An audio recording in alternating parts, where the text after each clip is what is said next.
I was wandering around the office, deciding what to talk about today, and someone mentioned content creation for doctors. And I thought that was a perfect recommendation because it's such a hot topic right now for a variety of reasons. One reason is that it seems to be a large part of search engine optimization, at least as it relates to local businesses. So when you're talking about doing your website, of course, I'm assuming you already have a custom website, that it's well built, that it converts well, that it ranks okay on its own.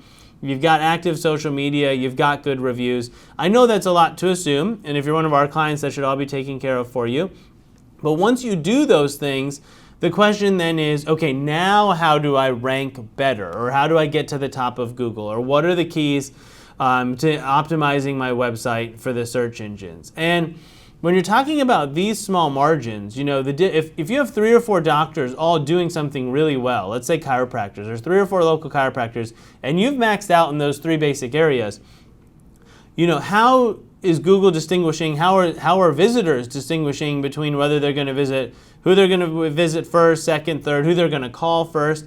And so we have this idea in our heads that, if we're at the top of Google, all of our problems will be solved. We'll have conquered the internet, we're going to get all the traffic, all the business, and so we put a lot of weight in how we rank on search engines, and understandably so. No one's going to page 4 or 5 of Google digging through results, deciding who to call. So it is important to show at the top and to have some of those basics like social media and your online reviews. But then once the website's built, once your social media is good and active, and once those reviews are in good shape, high score, lots of reviews, so you got quality and quantity, now the question is, okay, what separates people at those really fine margins? What are the things that you can actually control? Because no matter how much you follow best practices, no matter how much you invest in SEO, no matter who you pay for your AdWords, there's no guarantee that you're going to be at the top of Google when people search as far as the organic listings.